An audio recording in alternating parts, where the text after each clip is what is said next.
So which of the following for structural steel the most critical property is most critical property कौन सी है structure steel की? तो सबसे पहले स्ट्रक्चर स्टील है क्या चीज? तो असल में स्ट्रक्चर स्टील जो है ना, स्ट्रक्चर स्टील जो है इज स्ट्रॉन्ग स्टील मटेरियल. ये बेसिकली स्टील मटेरियल होता है use in construction to carry heavy loads. हम कंस्ट्रक्शन में इस्तेमाल करते हैं ताकि बहुत भारी भरकम लोड उठाए. एंड बिल्डिंग्स में यूज करते हैं, ब्रिजेस में, टावर्स में एंड अदर स्ट्रक्चर्स में. ठीक है. और क्या होता है कि बेसिकली इनकी जो ड्यूरेबिलिटी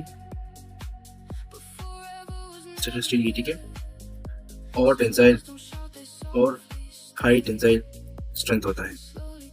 ठीक है. तो स्ट्रक्चर स्टील की खुसूसियत जो है वो क्या है? एक तो हाई स्ट्रेंथ होता है उसकी, ठीक है, स्ट्रक्चर स्टील की. फिर हाई ड्यूरेबिलिटी होती है, पायदारी होती है, एनवायरनमेंट के साथ खराब नहीं होते क्योंकि उसमें वो स्टील यूज होता है जो कि बहुत ज्यादा रेजिस्टेंट हो तो एनवायरनमेंट. और वो कौन सा स्टील होता है आप लोग बताएं. जवाब है नहीं है जवाब.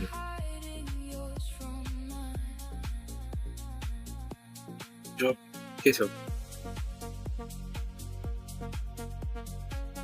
जवाब कैसे होगा आपके पास? आप लोग तो दिमाग से खाली हो.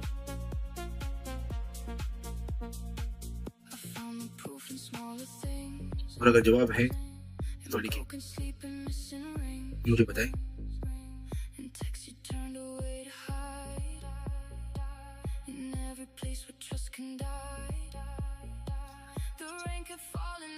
तो बड़ा खुशहाली की. तो बस आप लोग से मुझे दुआएं दें, चैनल में बड़ा खुशहाली की, आप लोग जिसमें दुआएं दें और बाकी बस मेरी सेहत की दुआ करें. तो स्ट्रक्चर स्टील के लिए मोस्ट क्रिटिकल प्रॉपर्टी कौन सी है? तो वो क्या है? वो टेंसाइल स्ट्रेंथ है.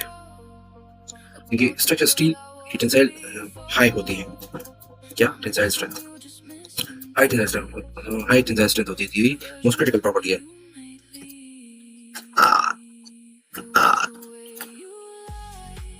इसकी मिसाल ये है कि ये इस बीम्स हो गए, ठीक है, बीम्स, ठीक है, और स्टील बीम्स हो गए. इसमें स्ट्रक्चर मेंबर्स में यूज होता है स्टील की स्टील कॉलम्स होते हैं, ठीक है.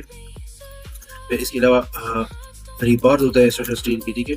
फिर ब्रिज गर्डर्स भी होते हैं. Steel is primarily used to resist tension. Steel जो है ना हम प्राइमरीली यूज करते हैं टू रेजिस्ट टेंशन, ठीक है.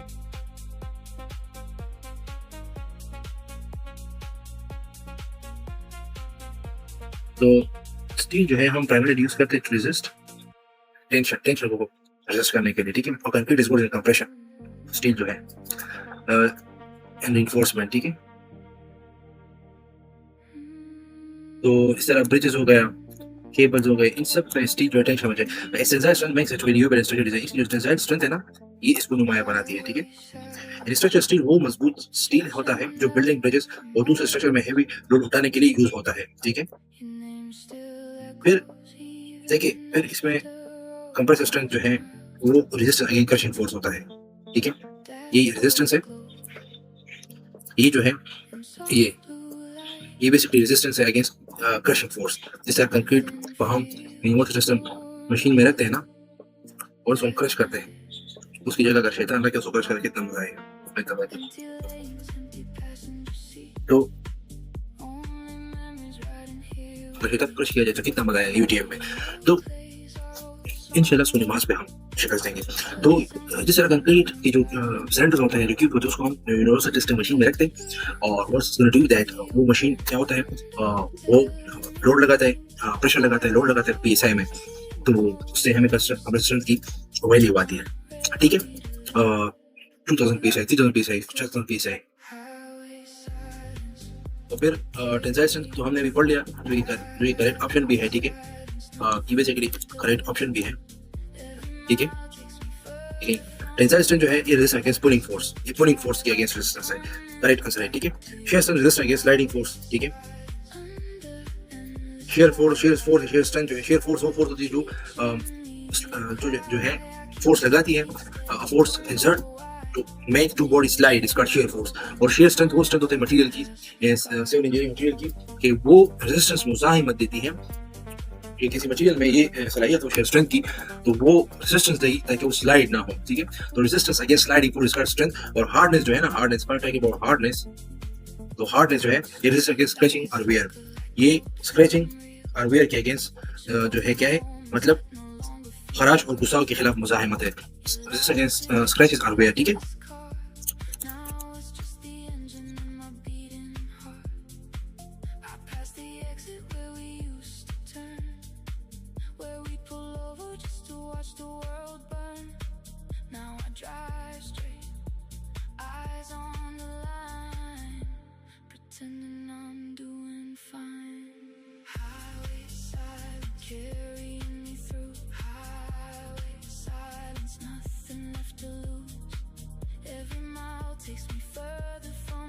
तो आज जो स्ट्रक्चर हम स्टील हम यूज करेंगे ना, तो क्या है, माइल्ड स्टील है, यानी जो स्ट्रक्चर स्टील यूज करेंगे ना, दैट इज माइल्ड स्टील, ठीक है, दैट इज माइल्ड स्टील, ठीक है, वो माइल्ड स्टील है, ठीक है, not cast iron steel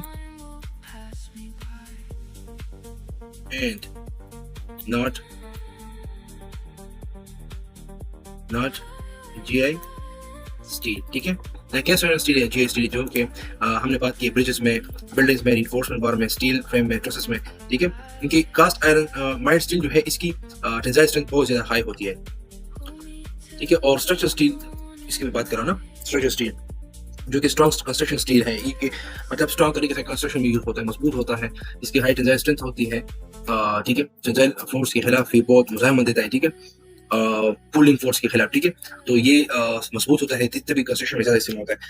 cast iron जो है इसमें आयरन होता है विद हाई कार्बन, इसमें कार्बन ज्यादा होती है, तो भी ब्रिटल होता है, ये टूटता है, इसकी टेंसाइल स्ट्रेंथ इतनी नहीं होती। और गैल्वेनाइज्ड आयरन जो है ये स्टील होता है कोटेड विद जिंक, आयरन या स्टील कोटेड विद जिंक, ठीक है। यानी स्ट्रक्चर स्टील जो है स्ट्रांग होता है और फ्लेक्सिबल होता है, can resist tension, use for load bearing structures, ठीक है। कास्ट आयरन हार्ड होता है but brittle, breaks easily under tension, not suitable for structural frames. Galvanised steel is zinc coated steel for rust protection, rust के लिए use करते हैं, most use for sheets and pipes, not many use structure steel most use for water supply schemes. एक question में मैंने 1041 लगाया। Question 4, the flexure member, the flexure strength of material is most important in pavement या slabs में बहुत ज्यादा जरूरी, या फाउंडेशन में, रिटेनिंग वॉल्स में, कॉलम पे, ये बेंडिंग होती है ना, ये पेवमेंट और स्लैब्स में, ठीक है, दैट्स द करेक्ट आंसर, ठीक है। असल में फ्लेक्सर स्ट्रेंथ जो है वो मेजर करती है मटेरियल्स एबिलिटी, एक मटेरियल की एबिलिटी, सलाहियत को मेजर करती है टू रेजिस्ट बेंडिंग, ताकि वो बेंडिंग को, मोड़ने को मुज़ाहिमत दे। और इट्स क्रूशियल फॉर पेवमेंट्स, जो पेवमेंट स्ट्रक्चर होता है, रोड स्ट्रक्चर, ठीक है, सड़क, बीम्स, ठीक है, और स्लैब जो छतें होती है, ठीक है, दे अंडरगो बेंडिंग स्ट्रेसेस, यानी जो पेवमेंट्स हो गए, बीम्स हो गए, स्लैब्स हो गए, इनमें बेंडिंग स्ट्रेसेस होती है, ठीक है।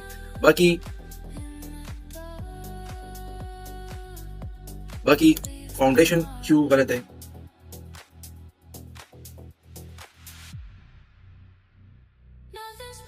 फाउंडेशन में नहीं रेजिस्ट कंप्रेसर लोड्स। देखिए फाउंडेशन जो है वो कंप्रेशन लोड्स को ज्यादा मुज़ाहिमत देती है, ठीक है। रिटेनिंग वॉल जो है,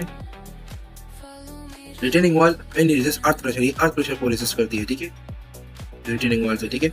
और कॉलम जो है मेनली रेजिस्ट कंप्रेशन लोड्स, ये भी कंप्रेशन लोड्स को रेजिस्ट करती है, ठीक है।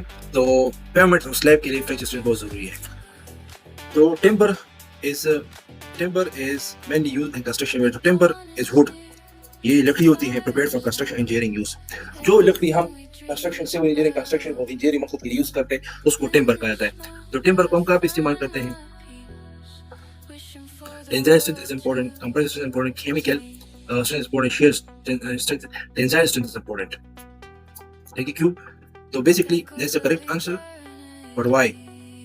असल में timber has moderate tensile strength, structural steel की निस्बत इसकी जो टेंसाइल स्ट्रेंथ है वो मॉडरेट कम होती है। And often use in trusses, इसको हम ट्रसेस में यूज करते हैं टिम्बर को, और बीम्स को, ठीक है।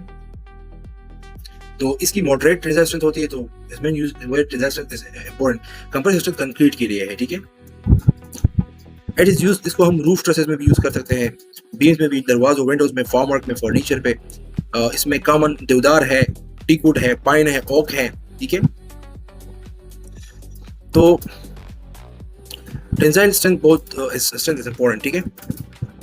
तो ये आप इसको हम यूज कर सकते हैं, ठीक है। तो बाकी कंप्रेसिव स्ट्रेंथ जो है not the best answer because timber is more commonly value for tension and bending application, ठीक है। टिम्बर जो है कंप्रेशन टिम्बर की मेन प्रॉपर्टी नहीं है, कंप्रेशन जो है वो कंक्रीट की मेन प्रॉपर्टी है, ठीक है। Chemical resistance wrong because timber is not only main chosen for chemical resistance. Timber chemical resistance करने के लिए यूज नहीं होता, ये है ही नहीं उसके लिए, तो ये भी गलत है, ठीक है, ये भी गलत है। और shear strength of bending resist against sliding, तो wrong because timber is not meant set for shear resistance। timber shear resistance की वजह से फेमस नहीं है। shear resistance की वजह से क्या चीज फेमस है? shear resistance के लिए स्टील भी फेमस है, steel reinforced concrete RCC, bolts और rivets, ठीक है, bolts और rivets, ठीक है।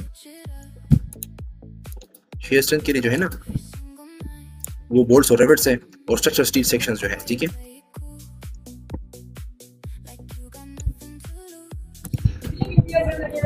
तो stiffness of modulus stiffness of material depend, तो stiffness of material depend on, एक मटेरियल की स्टिफनेस डिपेंड करती है किस चीज पे? तो पहले तो स्टिफनेस है क्या चीज?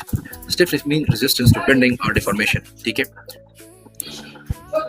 स्टिफनेस जो है अगर मैं स्टिफनेस की बात करूँ ना, तो स्टिफनेस जो है ये क्या है कि देखो इसको अगर कोई चीज स्टिफ होगी तो इलास्टिक भी होगी, ठीक है, ये बात जरूरी है। तो स्टिफनेस मीन के रेजिस्टेंस टू बेंडिंग और डिफॉर्मेशन, और डिफॉर्मेशन या बेंडिंग को और रेजिस्टेंस जो है उसको स्टिफनेस कहते हैं। तो ये डिपेंड करती है किस चीज पे? ये modulus of rigidity, modulus of elasticity, Poisson ratio, ये मॉडुलस ऑफ इलास्टिसिटी पे डिपेंड करती है। अब मॉडुलस ऑफ इलास्टिसिटी है क्या चीज, ये भी हम पढ़ेंगे। तो stiffness is resistance to deformation, ये डिफॉर्मेशन को रेजिस्टेंस है, ठीक है, और ये प्रोपोर्शनल है to modulus of elasticity, proportion है मॉडुलस ऑफ इलास्टिसिटी, ठीक है, ठीक है। स्टील स्टिफर देन कंक्रीट और टिम्बर, मिसाल ले लो स्टील, हाँ स्टील जो है, स्टील स्टिफर देन कंक्रीट, ये कंक्रीट से स्टिफर है या टिम्बर से? इनकी स्टील ज़्यादा इलास्टिक है एज कम्पेयर टू कंक्रीट और टिम्बर, ठीक है। तो stiffness, the property that control stiffness is the modulus of elasticity. Stiffness क्या करती है? मॉडुलस ऑफ इलास्टिसिटी क्या करती है? ये जो है ये कंट्रोल करती है स्टिफनेस को। जितनी ज़्यादा मॉडुलस ऑफ इलास्टिसिटी होगी उतना ही रेजिस्टेंस ज़्यादा होगी टुवर्ड्स डिफॉर्मेशन, ठीक है, सही है, और या बेंडिंग, डिफॉर्मेशन एंड बेंडिंग, ठीक है। स्टिफनेस का मतलब है डिफॉर्मेशन या बेंडिंग को रेजिस्ट करना, ठीक है। तो मॉडुलस ऑफ रेजिस्टेंस जो है शेयर डिफॉर्मेशन से रिलेटेड है, ठीक है। Modulus of rigidity, modulus of rigidity की बात कर लो तो ये क्या चीज़ है? ये शेयर डिफॉर्मेशन से रिलेट करती है, ठीक है, ठीक है। और मॉडुलस रेजिस्टेंस को स्टिफनेस को मेजर करता है। पॉइसन रेशियो जो है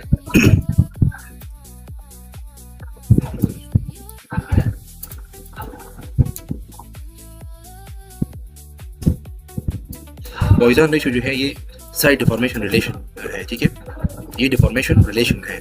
और ये स्ट्रेंथ जो है परमानेंट डिफॉर्मेशन स्टार्ट होने का स्ट्रेस है, मतलब ये स्ट्रेंथ जो है ना ये परमानेंट डिफॉर्मेशन स्टार्ट होने का, जहाँ परमानेंट शेप चेंज स्टार्ट होती है। तो ये स्ट्रेस अगर क्रॉस हो जाए तो फिर बॉडी में शेप चेंज आती है परमानेंटली। और मॉडुलस ऑफ इलास्टिसिटी और रिजिडिटी, ठीक है, ये क्या चीज़ है, ठीक है, ये हो गई, ठीक है। अब कौन से मटेरियल की हाईएस्ट मॉडुलस ऑफ इलास्टिसिटी है? तो मॉडुलस ऑफ इलास्टिसिटी जो है माइयर स्टिफनेस, ठीक है, ठीक है। मॉडल्स ऑफ इलास्टिसिटी जो है क्या है, ये मेजर करती है स्टिफनेस को, ठीक है। तो जितनी ज़्यादा हायर मॉडल्स इलास्टिसिटी उतना ही मटेरियल मोर स्टिफ होगा एंड बेंड्स लेस, कम लेस होगा। जितना मटेरियल स्टिफ होगा तो उतना ही वो कम होगा, मतलब उतना स्टिफ उतना ही आसानी से बेंड। तो मॉडल्स ऑफ इलास्टिसिटी का फार्मूला है स्ट्रेस डिवाइड बाय स्ट्रेन, ठीक है। तो steel is the highest stiffness among these material. इसकी मॉडल्स ऑफ इलास्टिसिटी जो है ज़्यादा है as compare to concrete, timber या ब्रिक। मतलब स्टील की जो मॉडल्स ऑफ इलास्टिसिटी है वो बहुत हाई है, ठीक है। अप्रॉक्सीमेटली 200 GPa, ठीक है। यानी कंक्रीट स्टिफ होती है लेकिन स्टील से कम, ये भी स्टिफ होती है, ठीक है। तो ये ऑप्शन गलत है, ठीक है। कंक्रीट की जो स्टिफनेस है 20 से 30 GPa है। टिम्बर फ्लेक्सिबल होती है और ज़्यादा बेंड करती है, ठीक है। टिम्बर फ्लेक्सिबल होती है और ज़्यादा बेंड करती है। टिम्बर की 10 to 15 GPa है। ब्रिक ब्रिटल होती है, ठीक है। ये ब्रिटल होती है और स्टिफनेस स्टील जितनी नहीं होती। ब्रिक स्ट्रांग होती है लेकिन स्टील जितनी स्टिफ नहीं होती, ठीक है। यानी स्टिफनेस का basically model of elasticity mean कि जो स्टिफनेस को ज़्यादा रेजिस्ट करती है, ठीक है। मॉडल्स ऑफ इलास्टिसिटी इस मेजर स्टिफनेस, ये स्टिफनेस को मेजर करती है। और स्टिफनेस का मतलब है, स्टिफनेस का असल मतलब ये है कि मटेरियल कितना बेंडिंग या शेप चेंज को या शक्ल की तब्दीली को रेजिस्ट करता है, ठीक है। अगर एक मटेरियल जितना स्टिफ होगा तो उतनी वो बेंड नहीं होगा, मतलब उसकी स्टिफनेस हाई होगी और उसकी डिफॉर्मेशन को रेजिस्टेंस ज़्यादा होगी। Less stiffness mean more bending, ठीक है, मोर फ्लेक्सिबल लचक। So yes, opposite of stiffness is flexibility, ठीक है। फ्लेक्सिबिलिटी GPa गीगापास्कल है। 1 gigapascal is equal to 1 billion pascal है। तो 2000 GPa mean steel is very stiff and very resist bending strongly. It bends very little under load, ठीक है। ये 200 billion pascal है, यानी इसके साथ 3 + 3 6 + 3 9 + 11 तो ये है, ठीक है। तो 2 के बाद 9 zeros और लगाओगे तो फिर ये बनेगा, ठीक है, ठीक है। 30 गीगापास्कल मीन इसके साथ गीगापास्कल मीन 30 बिलियन पास्कल, तो इसके साथ 9 zeros और लगाओगे तो फिर वो बनेगा, ठीक है। So question number 8.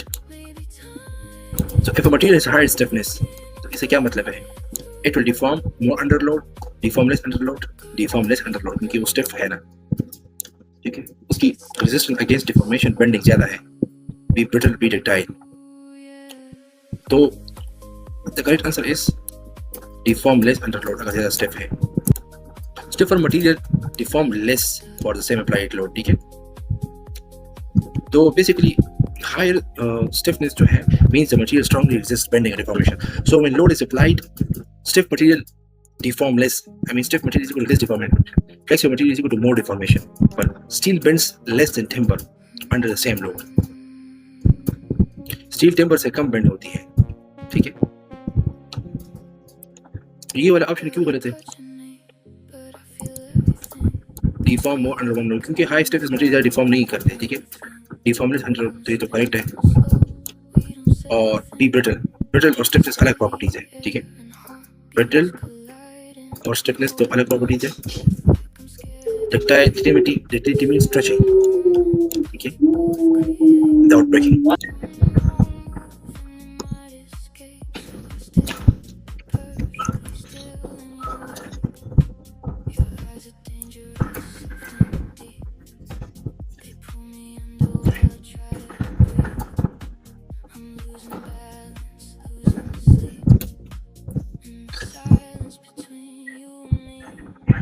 What is durability?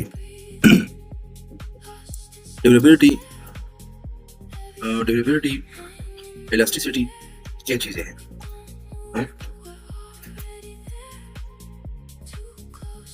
Durability क्या चीज जो मौसमी कंडीशंस को बर्दाश्त करे? What is durability? Right? What is durability? Deformation, elasticity, flexibility, right? Rigidity, brittleness, तो ये सब कुछ एक्सप्लेन करते हैं। तो पहले हम पढ़ते हैं कि durability of material refers to, ये एबिलिटी होती है मटेरियल की, ठीक है। तो जो वेदरिंग कंडीशन, यानी जो weathering, decay and chemical attack को बर्दाश्त करे, ठीक है। तो that is durability ensures, durability जो है, durability ensures longer service, longer durability ensures longer service life. ये लॉन्गर सर्विस लाइफ को इंश्योर करती है under environmental exposure, longer service life under environmental exposure. So durability जो है, ये कोई भी मटेरियल हो, उसकी एबिलिटी होता है कि वो ability to resist against weathering effect, ठीक है। Resist against the weathering effect, वो ताकत, वो एबिलिटी, वो सलाहियत जो रेजिस्ट करे weathering effects, decay, rust, chemical attack, ठीक है, और एनवायरमेंटल डैमेज। जिस तरह कंक्रीट और steel with protection are durable material, concrete और स्टील जो है ये ड्यूरेबल मटेरियल है, क्योंकि ये लॉन्गर सर्विस लाइफ इसकी होती है। ये weathering effects, weathering effects, decay, rust, chemical attack, environmental damage के साथ एनवायरमेंटल डैमेज को मुज़ाहिमत देते हैं। Last for durable material, last for longer time. तो with protection, concrete steel with protection are durable material, ठीक है। तो अब अच्छा, तो अब लोड क्यों नहीं है बेसिकली? तो लोड तो बिल्डिंग के ऊपर या मशीनरी के ऊपर जितना लोड लगता है वो है। ये ड्यूरेबिलिटी का असल मतलब है ऑप्शन बी। और डिफॉर्मेशन शेप चेंज को कहते हैं, जब शेप चेंज हो, ठीक है। और इलास्टिसिटी ओरिजिनल शेप में वापस आने की एबिलिटी को कहते हैं, ठीक है। The ability of a material to return back to its original shape is known elastic, ठीक है। तो डिफॉर्मेशन कहते हैं चेंज इन शेप और साइज ड्यू टू फोर्स। जब किसी बॉडी में चेंजेस आती है तो बॉडी फॉर्म हो जाता है फोर्स की वजह से, रॉड बेंड होना, तो रॉड अपने वापस पोजीशन को नहीं आता, ठीक है। कुव्वत की वजह से शक्ल बदल देना। इलास्टिसिटी कहते हैं ability to return to original shape after load removal. इस तरह स्प्रिंग है, स्प्रिंग पे तुम लोड लगाओ, लोड हटाओ तो ये वापस अपने अब पापा को मनला। तो सल्फेट रेजिस्टिंग सीमेंट जो है, sulphate resisting cement is recommended for pavements, pavements या aggressive soil या ग्राउंड वाटर के लिए हम इसको करते हैं, इसके लिए करते हैं।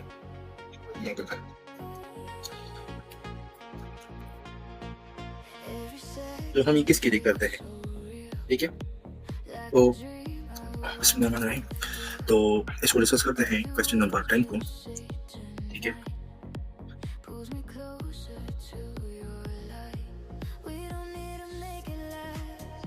Let's discuss it. तो सल्फेट रेजिस्टेंट सीमेंट, ये वो सीमेंट होता है एज अ स्पेशल सीमेंट, देखिए ऑर्डिनरी पोर्टलैंड ऑर्डिनरी है, हाँ ये special cement that protect concrete from sulphate chemical attack. जब बहुत से ऐसे क्वेश्चंस होते हैं जो एग्जाम में सवाल में उनका जवाब छुपा होता है, तो जैसा कि अब ये है सल्फेट, ठीक है। तो सल्फेट की अटैक से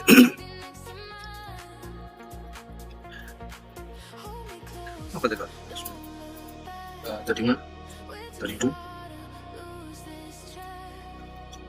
36। तो जो सल्फेट के अटैक से सल्फेट के अटैक से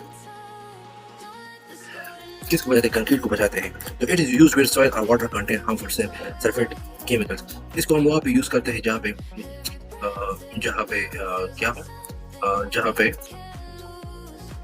जहाँ पे हार्मफुल सल्फेट केमिकल जो टेम्पर में तो होते नहीं है, ब्रेक मसाले में तो होते नहीं है, इसकी अगर पोर्टलैंड है, टेम्पर में स्ट्रक्चर में हम सीमेंट यूज नहीं करते, पेवमेंट्स में और aggressive soil and ground water में कौन सा सही है, ठीक है।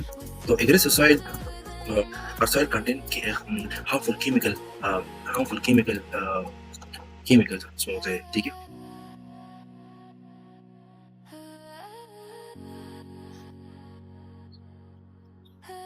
तो ये एग्रेसिव सॉइल, ये वो सॉइल होता है जिसमें हार्मफुल केमिकल्स होते हैं, ठीक है।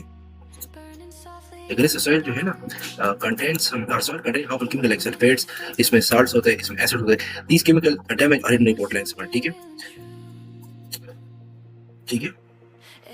और ग्राउंड वाटर में भी हम नीचे सल्फेट्स होते हैं, ठीक है, एसिड्स होते हैं, तो हम ग्राउंड वाटर से जमीन पानी में भी सल्फेट रेजिस्टेंट सीमेंट यूज करते हैं, जिसको हम सल्फेट की अटैक से बचा सकें, ठीक है।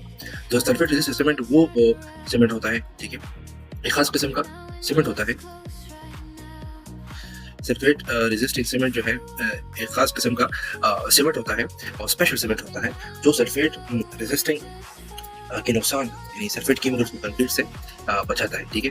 जो सल्फेट रेजिस्टिंग सीमेंट एक खास किस्म का सीमेंट है जो सल्फेट केमिकल्स के नुकसान को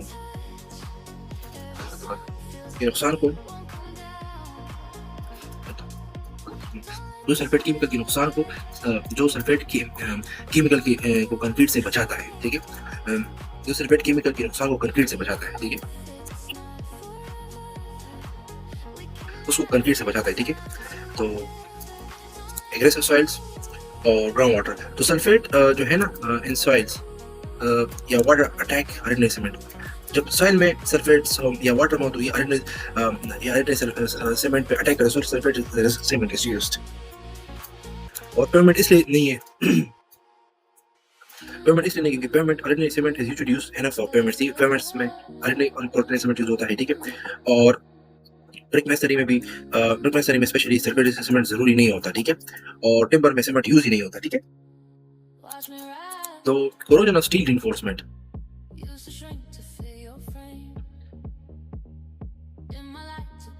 स्टील रिइंफोर्समेंट में जब जंग लगता है कोरोजन, जब स्टील रिइंफोर्समेंट में जब कोरोजन जंग लगता है इन कंक्रीट में जब स्टील यूज होता है उसमें जब कोरोजन लगता है कैन बी रिड्यूस, उसको हम कैसे रिड्यूस कर सकते हैं? तो increasing tensile strength, increasing clear cover thickness and decreasing modulus of elasticity using timber instead. तो correct answer is clear cover को बढ़ाने से, ठीक है। क्योंकि जब हम क्लियर कवर यूज नहीं करेंगे तो स्टील जो है वो कंक्रीट के अगर स्लैब की बात करूं तो बॉटम तक आ जाएगा, तो वो फिर वो वेदर के साथ और एनवायरमेंटल कंडीशन के साथ वो लगेगा, एक्सपोज होगा, तो फिर उसको जंग लगेगा, ठीक है।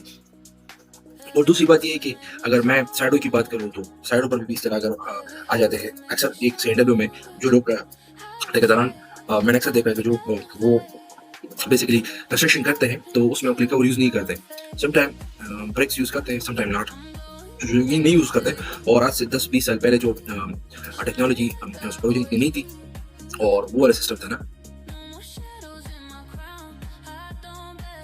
कि पैसा दे और हड़प ले जेबों में, तो उस कंडीशंस में क्या होता था कि उसमें स्टील की जो बात होती थी तो वो एक्सपोज होते थे, ठीक है। तो फिर उसको कोरोजन लगती थी, ठीक है।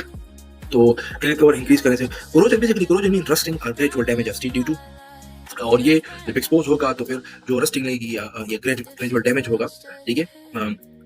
अगर मैं बात करूं जो अगर रस्टिंग लगती है या ग्रेजुअल डैमेज होता है तो ये वाटर की वजह से होता है, क्योंकि समटाइम बारिश होती है, ठीक है। एयर में अपने भी इस तरह गैसेस होते हैं जो स्टील को नुकसान देते हैं, ठीक है। फिर इस तरह मुख्तलिफ केमिकल्स हो जाते हैं, ठीक है।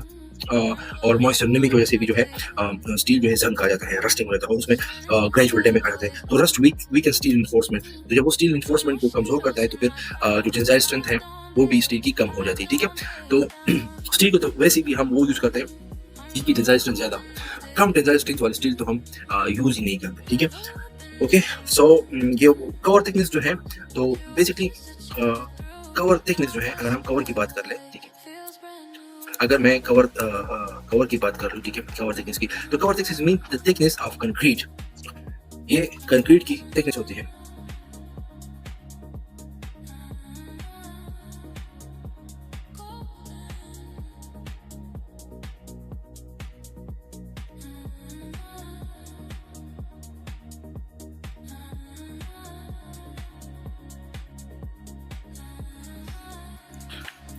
तो ये कंक्रीट की थिकनेस होती है, ठीक है, ये कंक्रीट की थिकनेस होती है, मींस थिकनेस ऑफ कंक्रीट, ठीक है, प्लेस अराउंड स्टील बार्स, ठीक है।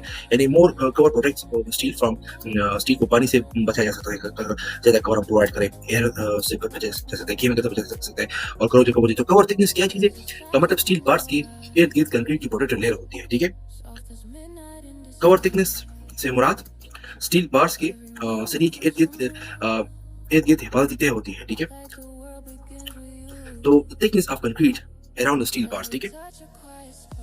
तो question 12, Which of the following is least durable in wet condition? तो wet condition कौन सी condition होता है? तो wet conditions means places with water, ऐसी जगह जो water के साथ मतलब ऐसे wet condition मतलब गीली हालत से मुराद ऐसी जगह है जहाँ पानी हो, ठीक है, जहाँ पानी हो, मॉइस्चर नमी हो, ठीक है, और बारिशें हो, ठीक है, और ह्यूमिडिटी हो, ठीक है, हवस हो, तो ह्यूमिड हो, तो उन जगहों को वेट कंडीशन कहते हैं, ठीक है. Places with water, moisture, rain and humidity, ठीक है, those are called wet conditions, ठीक है. तो बेसिकली टिम्बर वेट कंडीशन में ज्यादा कारगर साबित होता है. जब हम when wood is used in civil engineering construction purpose, that is called timber. तो why is timber least? Timber absorb water easily. एक तो ये पानी को जज़ब कर सकते हैं आसानी से. एक तो ये पानी को जज़ब कर सकते हैं आसानी से, ठीक है, बिकॉज ऑफ मॉइस्चर, ठीक है.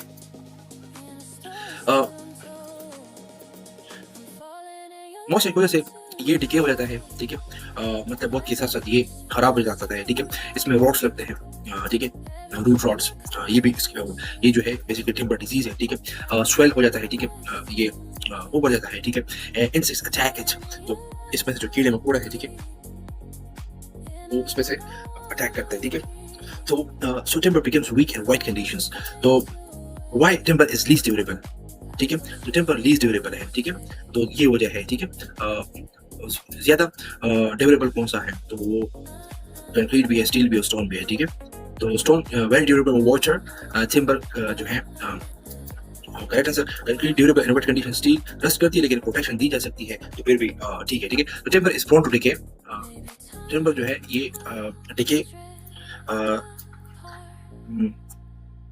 जो है जवाल को आ जाता है इसको जब ये वेट कंडीशन के साथ मिल जाता है, ठीक है.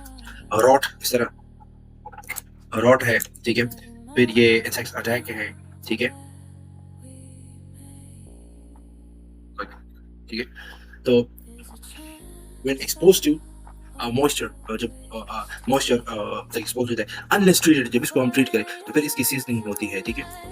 Unless treated rotten decay mean easily damage, rotten खराब हो सकता है या spoiled with the passage of time, ठीक है. So how timber can be treated? तो टिम्बर को किस तरह ट्रीट किया जा सकता है? तो ये मतलब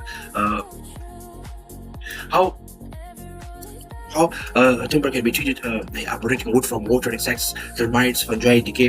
तो कॉमन टिम्बर ट्रीटमेंट जो है पेंटिंग है, उससे भी paint protect timber from moisture and weather. Paint उसको मॉइस्चर और वेदर से बचाती है. वार्निश के प्रोटेक्टिव शाइनिंग लेयर, ठीक है. केमिकल ट्रीटमेंट होती है, ठीक है, स्पेशल केमिकल्स इसको दी जाती है. Protect timber from insect and fungus, ठीक है. जो इंसेक्ट्स होता है और फंगस होता है उससे उसको बचाती है, ठीक है. इसकी जैसे में क्रियो सॉल्ट है और कॉपर सल्फेट है, ठीक है. सीजनिंग होती है. Seasoning mean drying timber before use, it remove extra moisture, इससे एक्स्ट्रा मॉइस्चर हटाता है. Pressure treatment, chemical are force deep inside timber under pressure, यानी प्रेशर से केमिकल अंदर तक डाले जाते हैं जिसकी स्ट्रॉन्ग प्रोटेक्शन, ठीक है. तो स्वेलिंग से भी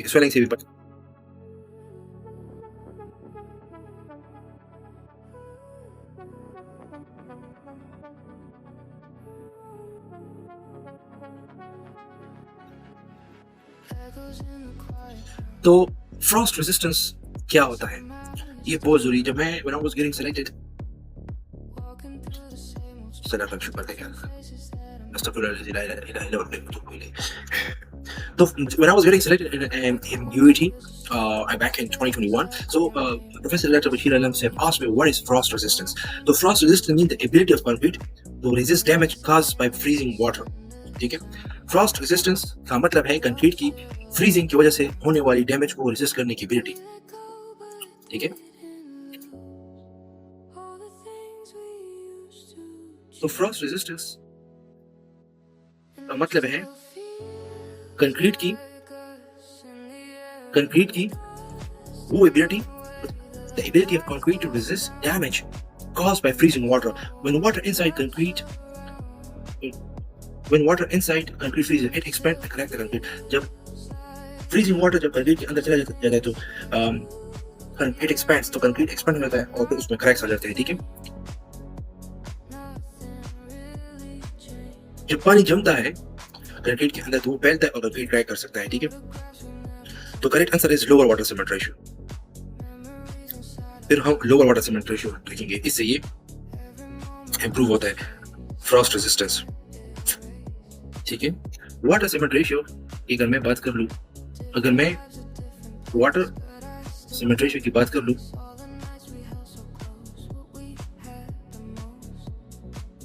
तो water cement ratio mean weight of water और वेट ऑफ सीमेंट, ठीक है। पानी के वेट को डिवाइड करो सीमेंट के वेट पे, उसको वाटर सीमेंट रेशियो कहते हैं। Less water stronger and denser concrete, अगर लेस वाटर मीन लो वाटर सीमेंट रेशियो, तो स्ट्रॉन्गर कंक्रीट और डेंसर कंक्रीट, ठीक है।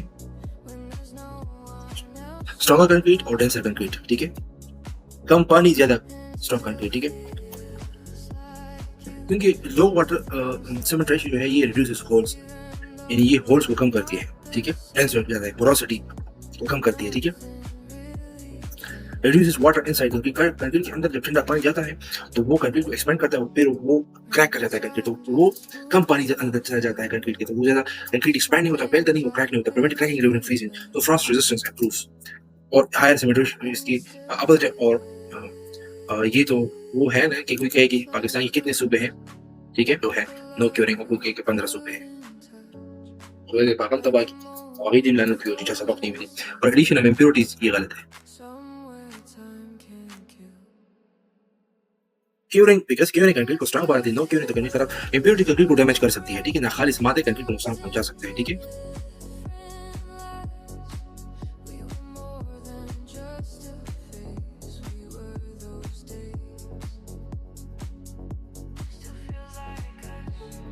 तो the appearance of a building material includes building materials की जो appearance है उसमें क्या क्या चीजें शामिल होती हैं, ठीक है।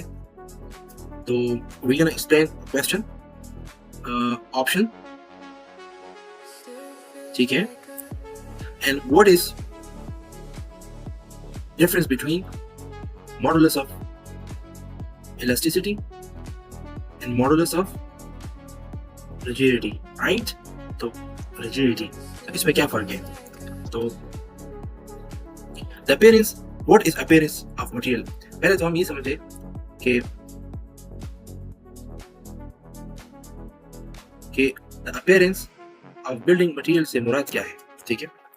appearance mean how a material look visually, कि किस तरह आंखों से एक मटेरियल देखा जा सकता है, जिसमें मटेरियल की कलर होती है, उसकी स्मूथनेस होती है, उसका टेक्सचर होता है, उसकी शाइन होती है, उसकी फिनिशिंग क्वालिटी होती है, तो appearance is important in decoration and architecture, right?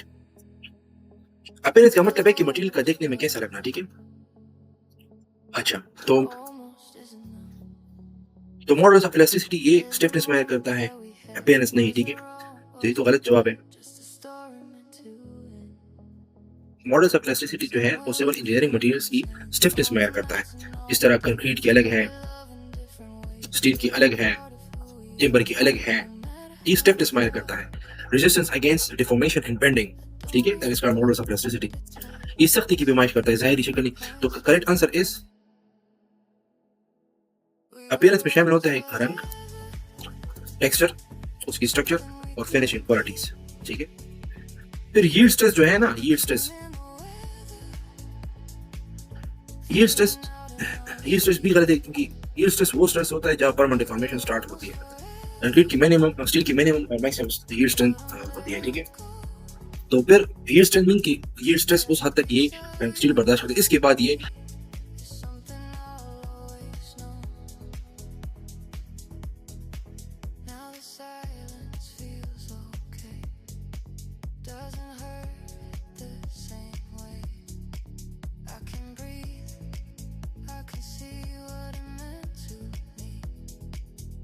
तो ये हो गए। तो अपीयरेंस इज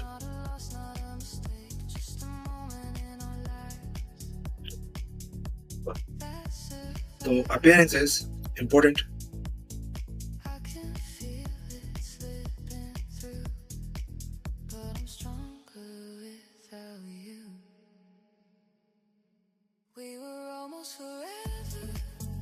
तो appearance is important in architectural works and finishing। इसमें appearance ये क्वेश्चन था, appearance architecture works और finishing के हवाले से था।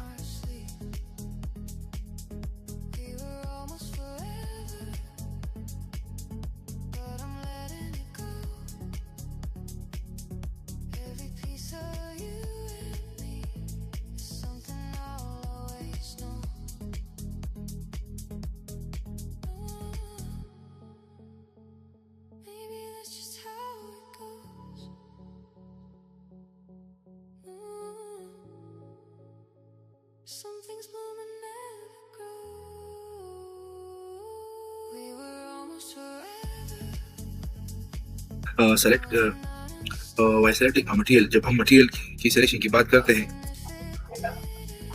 फॉर लो कॉस्ट हाउसिंग के, तो लो कॉस्ट हाउसिंग कौन सी हाउसिंग होती है? लो कॉस्ट हाउसिंग जो है means house is build with minimum cost, जिसको हम कम कीमत से बना सकते हैं, while still providing safety and comfort, और अभी भी सेफ्टी और कंफर्ट प्रोवाइड कर सकते हैं। तो इसके लिए बेहतरीन ऑप्शन जो है लो कॉस्ट हाउसिंग का मतलब है कम खर्च में घर बनाना। तो बेस्ट लिवेबिलिटी भी एक अच्छा ऑप्शन है, स्टैटिक भी जरूरी है, हाई स्टिफनेस भी जरूरी है, लेकिन हाई स्टिफनेस में कॉस्ट बहुत आएगी, ठीक है, क्योंकि रेजिस्टेंस टू डिफॉर्मेशन बेंडिंग। तो the correct option is availability in economy. तो correct question option is availability in economy.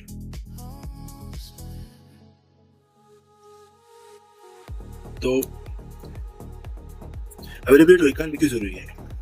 For low cost cheap materials are preferred. तो इसमें हम cheap materials को prefer देते हैं. Local available material reduce transport cost. तो local available materials को transport cost कम करते हैं. Economic material reduces total construction cost. जो economic material होता है वो construction cost कम करता है, ठीक है। तो ड्यूरेबिलिटी जो है इम्पोर्टेंट है, लेकिन लो कॉस्ट हाउसिंग में सबसे पहले फैक्टर कॉस्ट होता है, ठीक है। इसमें सबसे पहले फैक्टर कॉस्ट होता है, ठीक है, और ड्यूरेबल मटेरियल महंगा होगा। पायदारी अहम है, लेकिन सबसे अहम चीज कम खर्च है, ठीक है।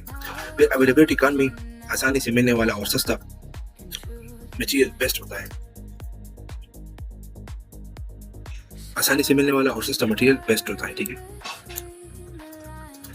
एस्थेटिक ब्यूटी सेकेंडरी फैक्टर है, ये हमारी फर्स्ट प्रायोरिटी नहीं होती ब्यूटी। हाई स्टेटस हर लो कॉस्ट हाउस पे जरूरी नहीं होती, ठीक है। तो for low cost housing locally available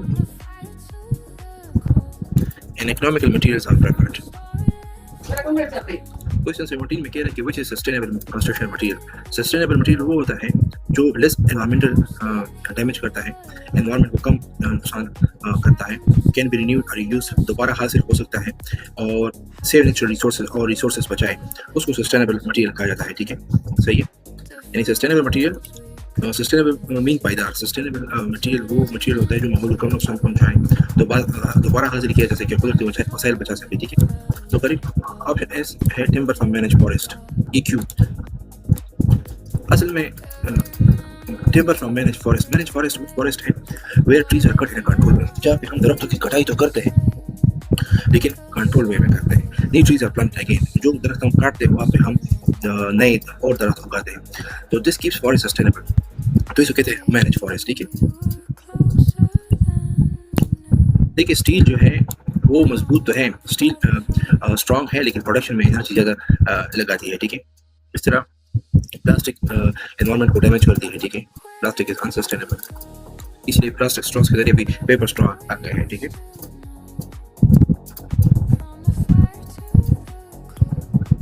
bitumen petroleum product है और सस्टेनेबल नहीं, ये पेट्रोलियम प्रोडक्ट है बिटुमेन, ठीक है।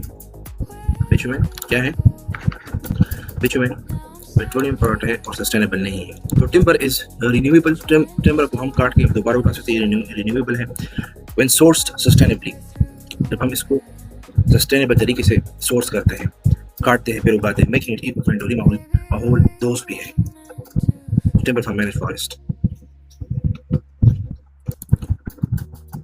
तो वर्केबिलिटी किसे कहते हैं? Workability mean how easily concrete can be mixed, उसको मिक्स कर सकते हैं, हैंडल कर सकते हैं, ठीक है, और प्लेस कर सकते हैं। हैंडल मीन के मिक्स करो और फिर उठाओ, ले आओ, फिर जब हम उसको ले आते हैं उसको हम डालते उसको प्लेस कहते हैं, कंपैक्ट कर सकते हैं और फिनिश कर सकते हैं विदाउट सेग्रीगेशन और डिफिकल्टी, ठीक है। तो the correct option is fresh concrete, ठीक है। Fresh concrete should be workable. Fresh concrete workable होता है for easy placement and compaction, ठीक है। अब फ्रेश कंक्रीट क्या है? इज अ वेट कंक्रीट को फ्रेश कंक्रीट कहते हैं before hardening. It must be workable for proper construction. Workable mean ease of handling, easy placement, easy compaction, that is called workable, right? Fresh concrete वो है जो अभी गीली हो और सेट ना हुई हो। ताज़ा कंक्रीट वो होती है जो अभी सख्त ना हो, ताज़ा कंक्रीट को फ्रेश कंक्रीट कहते हैं, ठीक है। वर्केबिलिटी अब क्यों ज़रूरी है? Workability is very important. Good workability helps easy placing, आसानी से हम कंक्रीट को प्लेस कर सकते हैं. प्रॉपर कंपैक्शन उसको हम कर सकते हैं वाइब्रेटर के थ्रू. फीवर एयर वाइड्स, उससे हम एयर वाइड्स को हटा सकते हैं. This is very important in workability concept. Smooth finishing हम ला सकते हैं. पुअर वर्केबिलिटी उसमें क्रैक्स आते हैं, ठीक है. अगर लो वाटर सीमेंट रेशियो हो, हनी कॉम्बिंग आते हैं और वीक होता है कंक्रीट, ठीक है, और डेंस भी होता है. वर्केबिलिटी इतनी इंपॉर्टेंट नहीं होती. पत्थर के टुकड़ों में एक खासियत अहम नहीं है. स्टोन ब्लॉक्स रिजिड होता है, ठीक है, तो स्टोन में वर्केबिलिटी कहाँ से आएगा? वो वाली सवाल. और ग्लास, स्टोन ब्लॉक्स रिजिड होते हैं, ग्लास बड़े होते हैं, उसमें वर्केबिलिटी कहाँ से आएगा?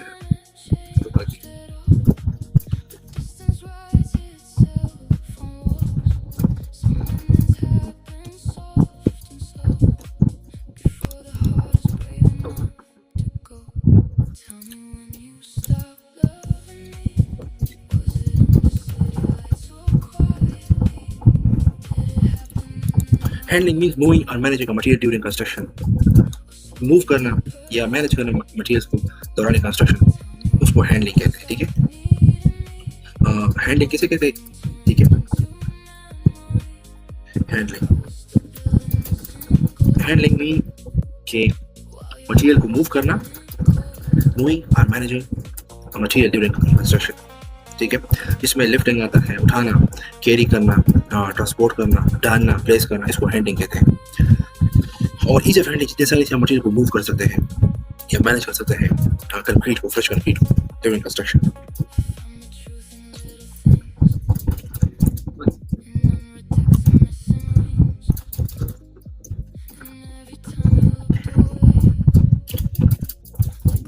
ठीक है, अब मिसाल के तौर पे हैंडलिंग की मैं मिसाल दे रहा हूँ. Workers carrying wet concrete to the slab. Workers गीले कंक्रीट को ले जा रहे स्लैब, तो इसको कहते हैं हैंडलिंग. और कितनी आसानी से ले जा सकते हैं, इसको कहते हैं ईज ऑफ हैंडलिंग. ठीक है, हैंडलिंग का मतलब है कंस्ट्रक्शन के दौरान मटेरियल को मूव या मैनेज करना. What is workable? Workability means how easily a material, especially fish can be used and shaped without problems. Good workable concrete आसानी से मिक्स हो सकते हैं, easy to place, easy to compare, easy to finish को workable कहते हैं. तो life cycle cost mean LCC. Life cycle cost जो है LCC means the total cost of a material from beginning to ends of its life. मतलब इसमें materials को खरीदना, उसकी मेंटेनेंस करना, उसको रिपेयर करना, उसको डिस्पोजल या रिमूव करना. ठीक है, तो इसको life cycle cost of material कहते हैं. इंक्लूड्स इट्स इनिशियल, मतलब इनिशियल से मुराद ये है कि बाइंग कॉस्ट, मेंटेनेंस कॉस्ट, ठीक है, रिपेयर कॉस्ट और डिस्पोजल या रिमूवल कॉस्ट. ठीक है, तो ऑन इनिशियल कॉस्ट ये भी गलत है. ठीक है, ये भी गलत है. ऑन मेंटेनेंस कॉस्ट ये भी गलत है. ऑन ट्रांसपोर्टेशन कॉस्ट ये भी गलत है. तो LCC का टोटल कॉस्ट और सर्विस लाइफ. सर्विस लाइफ जितनी मटेरियल की होती है, ठीक है, टोटल कॉस्ट को जब हम उसकी लाइफ स्पैन पे डिवाइड कर लें, मतलब 20 साल पे एक मटेरियल टोटल खर्चा है 1 लाख रुपए, 20 साल तक चलता है, तो 1 लाख को 20 साल पे डिवाइड करो तो इसकी लाइफ साइकिल कॉस्ट आ जाती है. ठीक है, टोटल कॉस्ट और सर्विस लाइफ.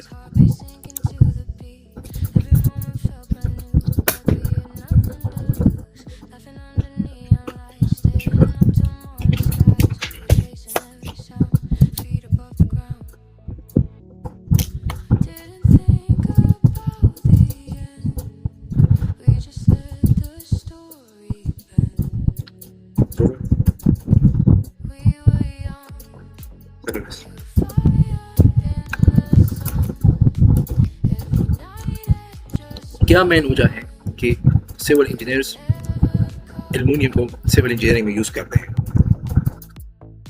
बिल्डिंग्स में और कंस्ट्रक्शन में यूज करते हैं? ठीक है, क्या वजह है?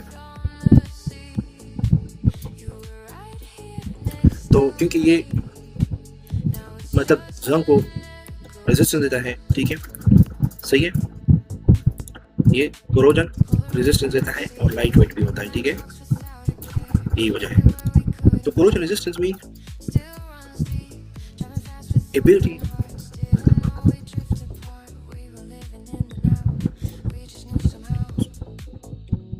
Ability to resist rust and chemical damage, chemical जो नुकसान होता है, जो पहुंचता है सिविल इंजीनियरिंग मटेरियल्स में किसी मटेरियल को, और जो जंग लगता है, रस्ट लगता है, जंग लगता है, तो एल्युमिनियम जो है आसानी से रस्ट नहीं लेता। Aluminium does not rust easily, ठीक है।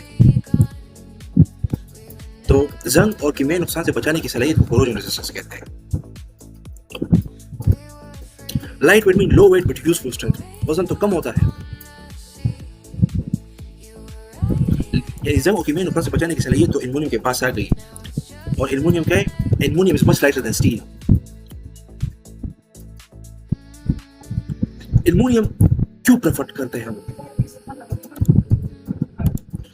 Why aluminum is preferred in construction? Main reason है कि ये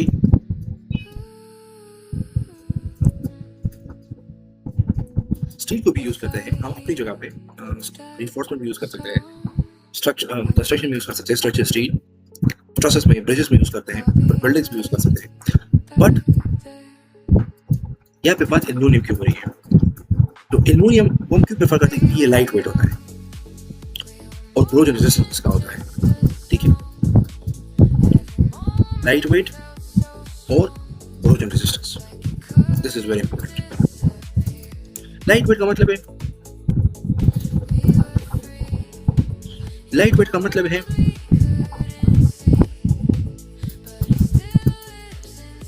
लो weight but useful strength. Weight कम होगा लेकिन स्ट्रेंथ ज्यादा होगी।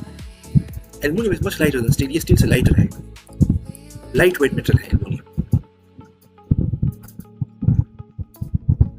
एल्युमिनियम की डेंसिटी लो होती है, हाई नहीं होती, ठीक है। High modulus of elasticity, steel का मॉडल्स इलास्टिसिटी ज्यादा है, जो कि 200 GPa है। लो अपीयरेंस वैल्यू, एल्युमिनियम की अपीयरेंस अच्छी होती है, इसको हम विंडो फ्रेम्स में यूज कर सकते हैं, रूफिंग शीट्स में यूज कर सकते हैं, क्योंकि लाइट वेट होता है, कोरोजन रेजिस्टेंस होता है, बिल्डिंग फैक्ट फसाड्स में होता है, अट्रैक्टिव अपीयरेंस होता है डोर्स में। When I was ARE and RE at one construction board plan of this building, so I used aluminum composite panel sheets। तो ये रूफिंग शीट्स हो गया, विंडो ये उसमें बिल्डिंग फसाड में यूज कर सकते हैं, अट्रैक्टिव अपीयरेंस होते हैं डोर्स में यूज कर सकते हैं, एल्युमिनियम डोर्स, एल्युमिनियम विंडोज।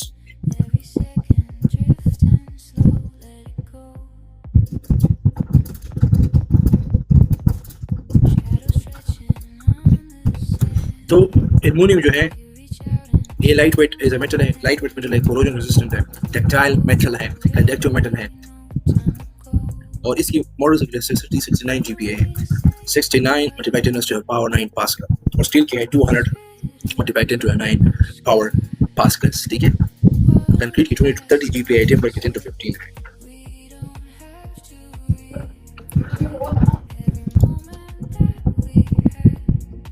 तो टिम्बर की 10 to 15 है, कंक्रीट की 20 30 है, एल्युमिनियम 69 है, और स्टील की 200 GPa है, ठीक है।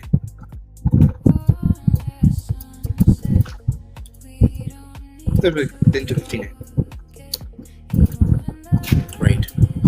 तो सर से modulus of elasticity 200 GPa steel की is here। steel is high strength in both compression and tension, ठीक है।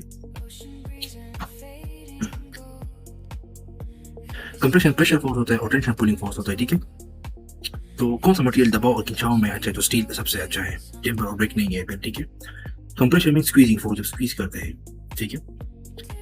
कॉलम कैरिंग रूफ लोड, तो कॉलम पे कंप्रेसिव लोड लगता है, कंप्रेशन लोड लगता है, ठीक है। टेंशन का मतलब है कीक देना फोर्स। कंक्रीट कंप्रेशन में स्ट्रांग है लेकिन टेंशन में वीक, जो दोनों में स्ट्रांग वो स्टील है, ठीक है। और टेम्पर पार्टली करेक्ट है बट वीकर है, स्टील से वीकर है। ब्रेक जो है टेंशन में जल्दी क्रैक करती है, ठीक है। ब्रेक जो है इन खिंचाव में जल्दी टूट जाती है।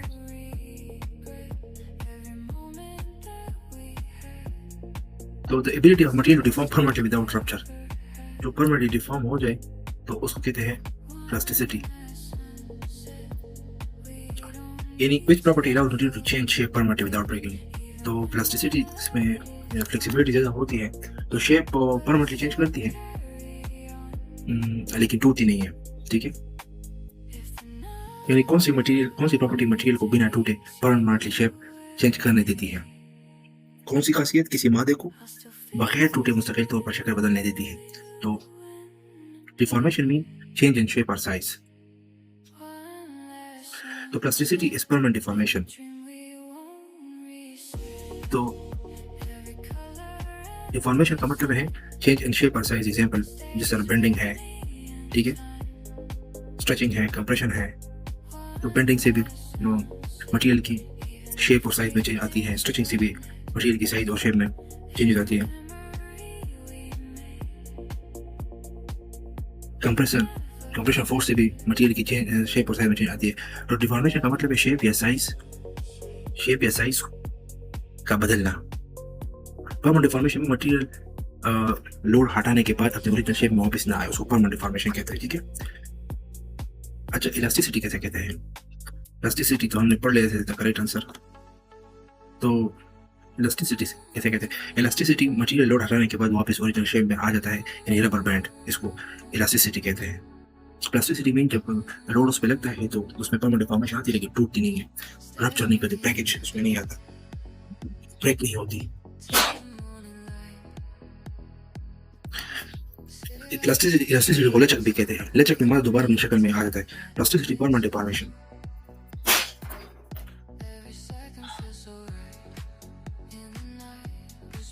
तो प्लास्टिसिटी में परमानेंट डिफॉर्मेशन होती है विदाउट ब्रेकिंग। डिफॉर्मेशन तब्दीली आ जाती है, शक्ल बदल जाता है। परमानेंट डिफॉर्मेशन में शक्ल बदलना, शक्ल बदल जाता है लेकिन टूटती नहीं है। प्लास्टिसिटी में मादा बगैर उठे मुस्तकिल शक्ल बदल लेता है। स्टिफनेस डिफॉर्मेशन को रेजिस्ट करती है, ये फोर्स है। Stiffness is the force, resistant force to deformation. सख्ती शक्ल बदलने की मुखालिफत करती है, स्टिफनेस को सख्ती भी कहते हैं। खलको नाम में स्टिफ था, ठीक है। और हार्डनेस, स्क्रैचिंग और वेयर रेजिस्टेंस है। तो कोई सरफेस हार्ड है तो स्क्रैच नहीं हो सकता। वेयर रेजिस्टेंस पे स्क्रैच नहीं आती है, रगड़ नहीं आ सकती। वेयर रेजिस्टेंस जो सख्ती और खराश और रगड़ के खिलाफ मुजाहिमत है। Real example of plasticity, clay easily reshape, clay plastic material है। Steel bent without breaking, steel क्या है? स्टील भी प्लास्टिसिटी फिनोमेना पे है। लीड परमानेंट डिफॉर्मेशन, ठीक है। इलास्टिसिटी में वापस अपने शेप में आ सकता है आफ्टर लोड रिमूवल, और प्लास्टिसिटी में शेप रिमेन अनचेंज्ड। तो the ratio of stress to strain with an elastic limit. Elastic limit क्या है? Elastic limit means stage where material return to its original shape after load removal. तो उसको elastic limit कहते हैं। तो इसको कहते हैं modulus of elasticity या modulus of elasticity, right? तो stress divided by strain is called modulus of elasticity. That is the correct answer, right? बाकी जो yield stress है, ये पॉइंट है जब किसी मटेरियल पे लोड लगता है, स्ट्रेस लगता है, तो permanent deformation starts, it's called yield stress. Yield stress उस पॉइंट के बाद परमानेंटली मटेरियल डिफॉर्म हो जाता है। पॉइसन रेशियो जो है ये lateral strain divide by longitudinal strain के दरमियान ये रेशियो है, ठीक है। और स्टिफनेस और resistance to bending and deformation है। तो models of elasticity define the stiffness of material, ये मटेरियल की स्टिफनेस डिफाइन करती है, ठीक है। तो अब मटेरियल जनरली हैज, अगर एक मटेरियल ब्रिटल हो तो ब्रिटल मटेरियल से क्या मतलब है? What properties usually found in brittle materials? ठीक है, यानी ग्लास ब्रिटल है, ब्रिक ब्रिटल है, कास्ट आयरन ब्रिटल है, ठीक है। यानी brittle material break suddenly without bending, ये अचानक टूट जाता है लेकिन बेंड नहीं होता। तो ब्रिटल मटेरियल ज्यादा मुड़ता नहीं है, सीधा टूट जाता है, जिस तरह ग्लास है, ईंट है, कास्ट आयरन है। तो ब्रिटल मटेरियल ब्रेक सडनली, ठीक है, shows very little deformation, बहुत कम डिफॉर्मेशन लेता है। Absorb little energy before breaking, थोड़ी सी एनर्जी लेता है टूटने में। ग्लास ब्रेक इंस्टेंटली, इसकी मिसाल ब्रेक। तो इसकी डक्टिलिटी हाई नहीं है, लो टफनेस है, हाई टफनेस है, हाई प्लास्टिसिटी है। What is toughness? पहले हम टफनेस की बात करते हैं। तो इसकी लो टफनेस होती है, ठीक है। तो brittle ability to absorb energy before breaking. Toughness का क्या मतलब है? What is mean by toughness bro? Toughness mean ability to absorb energy, energy absorb करता है।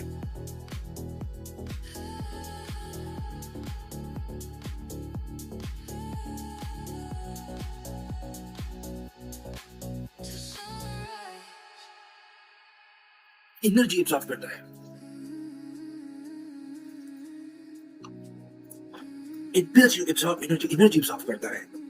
बिफोर ब्रेकिंग, टूटने से पहले जब एनर्जी एब्जॉर्ब करता है उसको टफनेस कहते हैं। लो टफनेस कम एनर्जी एब्जॉर्ब करता है टूटने से पहले। लो टफनेस का मतलब है मटेरियल सडनली ब्रेक्स, क्योंकि वो एनर्जी लेती नहीं, थोड़ी एनर्जी लेती है टूट जाती है, तो that is the low toughness. ठीक है, दैट इज लो टफनेस।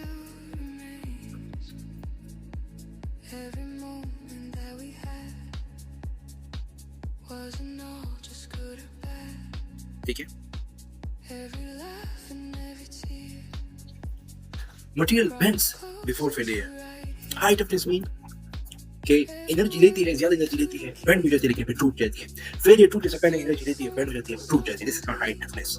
ठीक है, high ductility mean stretching without breaking. Ductility mean flexibility, elasticity, stretching without breaking, it's called ductility. Brittle material have low ductility.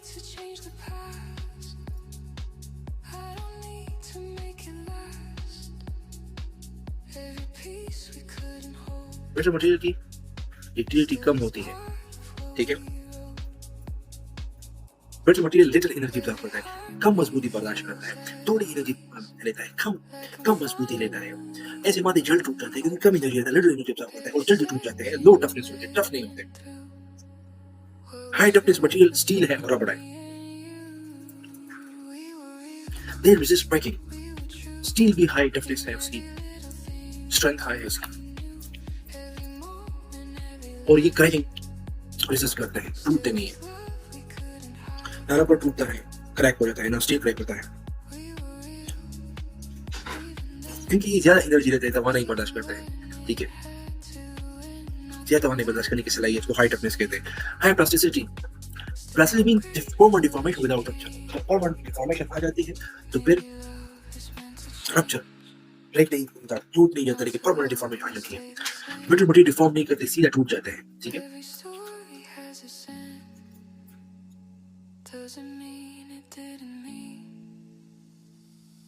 तो ब्रिटल मटेरियल डिफॉर्मिंग सीधे टूट जाते हैं। Plasticity जो है वो तो डिफॉर्म, परमानेंट डिफॉर्मेशन होती है विदाउट रप्चर।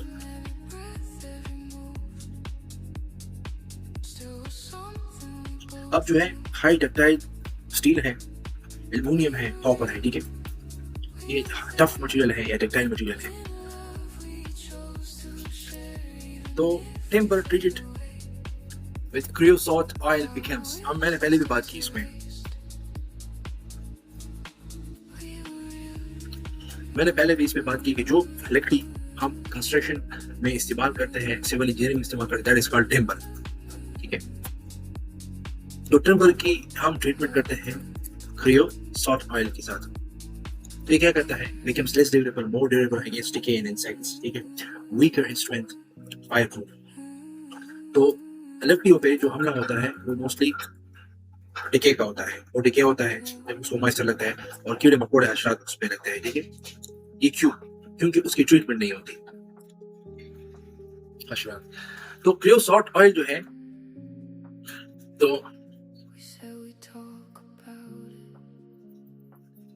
तो क्रियोसोट ऑयल इज अ केमिकल प्रिजर्वेटर। ये क्या है? ये बेसिकली केमिकल प्रिजर्वेटर है। ठीक है, यूज्ड टू प्रोटेक्ट वुड, ये लकड़ी को प्रोटेक्ट करता है। ठीक है, क्रियोसोट ऑयल इस तरह डिके हो गया, रोटिंग बीमारी लगती है टिम्बर में, टर्माइट अटैक, इंसेक्ट डैमेज। ठीक है, moisture damage, insect damage, moisture damage, termite attack, rotting और डिके। तो प्रिजर्वेटिव, ये chemical preservative used to protect, preservative treatment enhance timber life. ये क्या करता है? ये एनहांसमेंट करता है, टिम्बर लाइफ की जिंदगी को एनहांस करते हैं। Timber treated with creosote oil becomes more durable against decay and insects. ठीक है,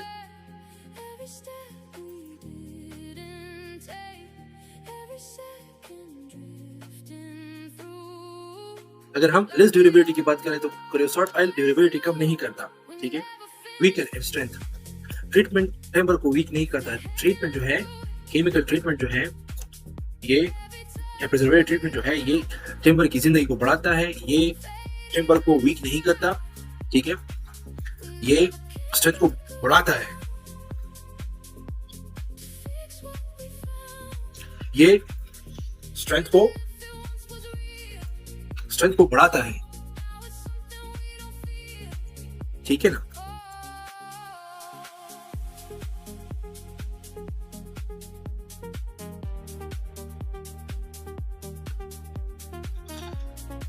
ये स्ट्रेंथ को बढ़ाता है, कम नहीं करता।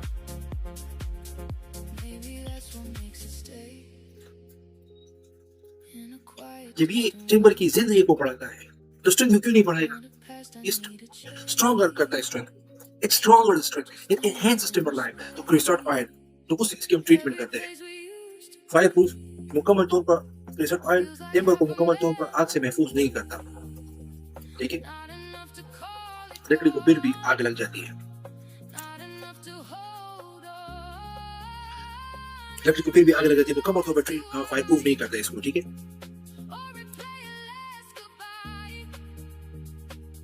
The strength of bricks mainly depend upon texture पे डिपेंड करता है, ठीक है।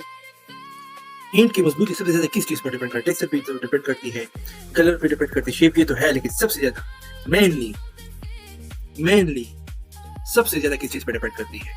तो फाइननेस ऑफ क्ले, कितनी अच्छी है मिट्टी कितनी अच्छी है और बारीक है, कितनी अच्छी है। ये ब्रिक किससे बनता है?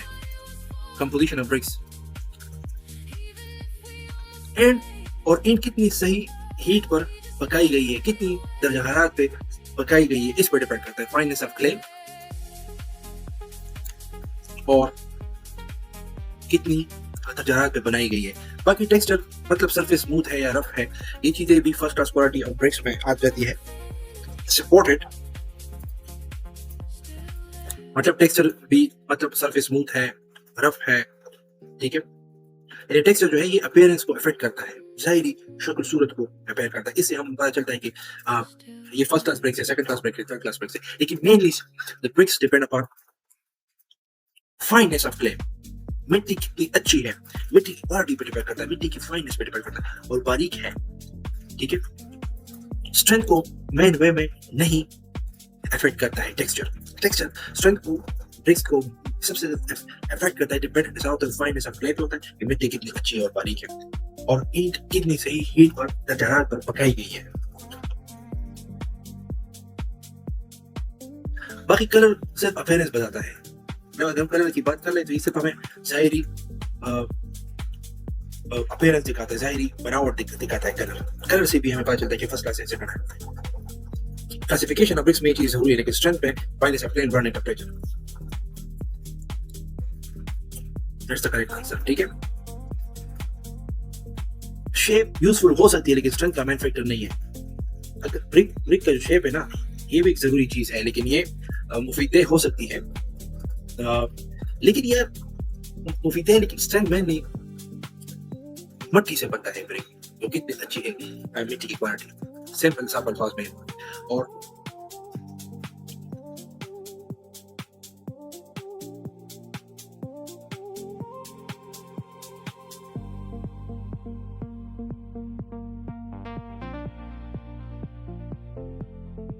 देखिए मैं दो एग्जांपल लेता हूँ। अच्छी क्वालिटी वाली ब्रिक्स प्रॉपर्ली पकती है, वो उसको कहते हैं बैक्ड रेड ब्रिक। अच्छी जो ब्रिक है, अच्छी क्वालिटी वाली, वो प्रॉपर्ली पकती है, ठीक है, तो उसको कहते हैं बैक्ड रेड ब्रिक। वो स्ट्रांग होती है, ठीक है, और ज्यादा लोड उठाती है, ठीक है। और जो कच्ची या पकी ब्रिक होती है, जल्दी टूट जाती है, पानी एब्जॉर्ब करती है, ठीक है। एक होता है, अब एक और चीज है कि properly burn clay bricks have high strength. तो अंडर बर्न ब्रिक्स कम हीट वाली भी कमजोर होती है। ओवर बर्न ब्रिक्स जो है ये ब्रिटल हो सकती है, टूट जाती है। वीक भी अंडर बर्न ब्रिक्स टूट जाती है। प्रॉपर्ली बर्न ब्रिक्स जो बेस्ट स्ट्रेंथ वाली होती है, ठीक है, यानी इसकी जो स्ट्रेंथ है ये हाई होती है, ठीक है। और अच्छी clay plus properly burning is equal to strong brick. अच्छी मिट्टी और सही पकाई इज इक्वल टू मजबूत ईंट। अच्छा, हम पोज़ोलॉनिक मटेरियल्स क्यों यूज करते हैं? जिस तरह फ्लाई ऐश हो गई, ठीक है, इसको हम सीमेंट में क्यों यूज करते हैं? Use in cement, why? Because they improve durability and strength. ये क्या करते हैं? ये ड्यूरेबिलिटी और स्ट्रेंथ को इंप्रूव करते हैं, लेकिन कैसे? सवाल का मतलब ये है कि पैसे का मतलब है कि फ्लाई ऐश जैसे पोज़ोलानिक मटेरियल, ठीक है, सीमेंट में क्यों यूज होते हैं, क्योंकि ये सीमेंट को ज़्यादा स्ट्रॉन्ग बनाता है, ठीक है। ये सीमेंट को ज़्यादा क्या क्या करता है, स्ट्रॉन्ग बनाता है। तो जब सीमेंट स्ट्रॉन्ग होता है तो उसकी ड्यूरेबिलिटी भी होती है और ज़्यादा ड्यूरेबिलिटी बनाता है, ठीक है, स्ट्रेंथ, इम्प्रूव ड्यूरेबिलिटी, स्ट्रेंथ, ठीक है। तो अगर हम बात कर लें पोज़ोलानिक मटेरियल्स की, तो ये मटेरियल है क्या चीज़? पोज़ोलानिक मटेरियल वो मटेरियल होता है जो सीमेंट के केमिकल के साथ रिएक्ट करता है। सीमेंट में जो अपने केमिकल होते हैं उससे रिएक्ट करता है, वो एक्स्ट्रा स्ट्रेंथ प्रोड्यूस करता है, यानी ओरिजिनल प्रोटीन सीमेंट से ज़्यादा स्ट्रेंथ प्रोड्यूस करता है, ठीक है। इसमें होता है, एक तो ये है कि इसमें फ्लाई ऐश है, ठीक है, एक फ्लाई ऐश है, दूसरा सिलिका फ्यूम है, ठीक है, सिलिका फ्यूम, ठीक है, और राइस हस्क, ठीक है, राइस हस्क ऐश, ठीक है। तो ये पोज़ोलानिक मटेरियल्स है। ये वो मटेरियल है जो सीमेंट के, यानी ये मटेरियल या सिलिका फ्यूम या राइस हस्क, ये मटेरियल सीमेंट के मटेरियल के साथ रिएक्शन करता है। ये मटेरियल्स, ये सिलिका फ्यूम, राइस हस्क ऐश और फ्लाई ऐश, ठीक है। तो ये मटेरियल केमिकल के साथ, सीमेंट के मटेरियल के साथ रिएक्शन करता है, केमिकल रिएक्शन करता है, ठीक है। तो ये क्या करता है, ड्यूरेबिलिटी बढ़ाता है और स्ट्रेंथ बढ़ाता है।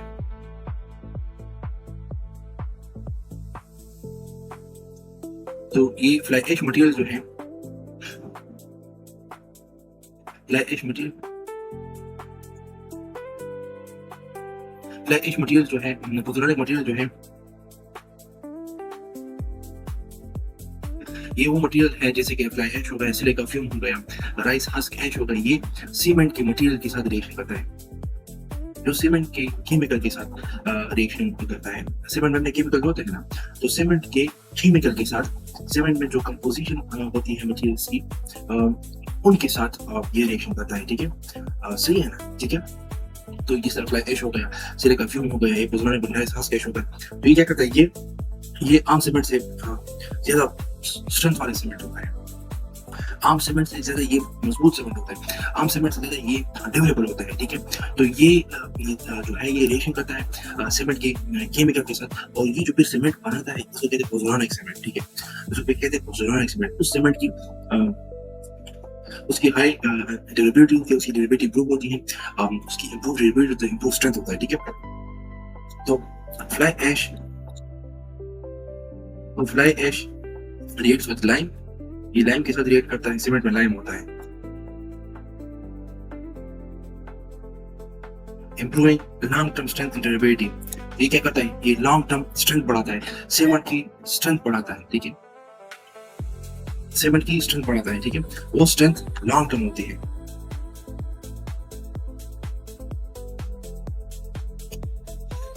ठीक है। तो क्या करता है, सीमेंट की स्ट्रेंथ बढ़ाता है।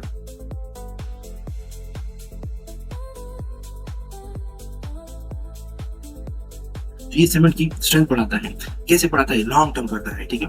ये लॉन्ग टर्म करता है, it's gonna make it long term, तो इंप्रूविंग लॉन्ग टर्म स्ट्रेंथ, ये लंबे दौरानी के स्ट्रेंथ बढ़ाता है, ठीक है। ये लंबे दौरानी के लिए सीमेंट की स्ट्रेंथ बढ़ाता है। अगर ये फ्लाई पोज़ोलानिक सीमेंट हम यूज करें तो उसकी स्ट्रेंथ लॉन्ग टाइम के लिए होगी, ठीक है, एंड ड्यूरेबिलिटी उसकी ज्यादा होगी, लॉन्ग टर्म के लिए होगी। तो उसकी ड्यूरेबिलिटी लॉन्ग टर्म के लिए होगी, ठीक है। फ्लाई ऐश क्या है, फ्लाई ऐश जो है is a coal burning powder, ठीक है। ये जब कोयला जलता है उससे जो पाउडर निकलता है तो उसको फ्लाई ऐश कहते हैं, और ये हम इसके अपने प्लांट्स होते हैं उससे ये निकलने वाली फाइन पाउडर होती है फ्लाई ऐश, ठीक है। ये पाउडर होती है, इसको सीमेंट और कंक्रीट में मिलाया जाता है, ठीक है, इसको सीमेंट और कंक्रीट में मिलाया जाता है, ठीक है। पोज़ोलानिक मटेरियल लाइक है, इसको हम सीमेंट में डालते हैं या कंक्रीट में डालते हैं, सिलिका फ्यूम हो गया, राइस हस्क ऐश हो गया, फ्लाई ऐश हो गया, ये पोज़ोलानिक मटेरियल है, ठीक है। इंक्रीज डेंसिटी, ये वाला ऑप्शन गलत क्यों है, फ्लाई ऐश तो डेंसिटी नहीं बढ़ाता, ये स्ट्रेंथ बढ़ाता है, ये ड्यूरेबिलिटी बढ़ाता है, ये वर्केबिलिटी बढ़ाता है, ठीक है, इनको इंप्रूव करता है, ठीक है। फ्लाई ऐश पोर्स कम करता है, इंप्रूव ड्यूरेबिलिटी, स्ट्रेंथ, क्रैकिंग कम करता है, लॉन्ग टर्म स्ट्रेंथ बढ़ाता है, वाटर रेजिस्टेंस इंप्रूव करता है, ठीक है। और ये क्यों गलत है, ये क्यों गलत है? क्योंकि फ्लाई एश का मेन पर्पस टफनेस कम करना नहीं है, ठीक है। Reduce toughness, resistance to deformation and bending, decrease corrosion resistance. Actually fly ash corrosion resistance को इंप्रूव करता है, कम नहीं करता। ओज़ोनिक मटेरियल्स को हम एडमिक्सचर्स भी कह सकते हैं, ठीक है।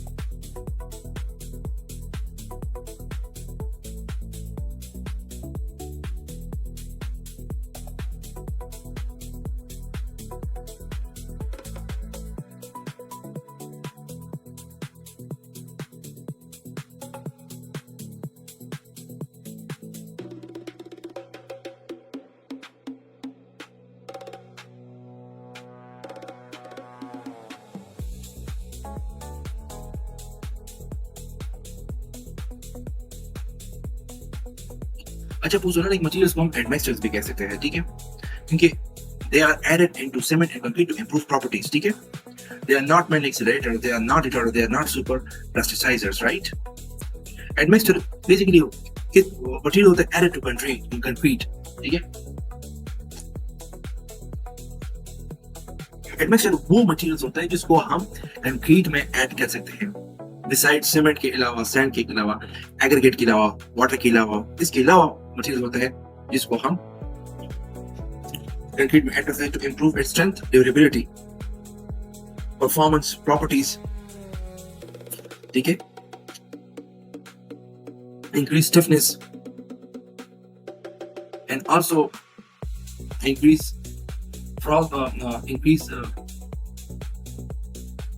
frost resistance, क्रैक्स उसमें नहीं आते। तो बहुत सी प्रॉपर्टीज हैं,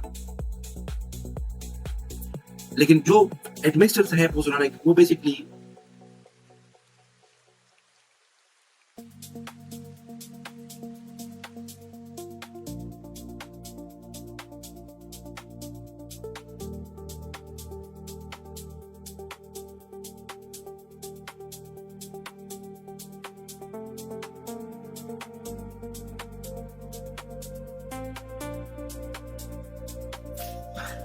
बिस्मिल्लाहिर्रहमानिर्रहीम।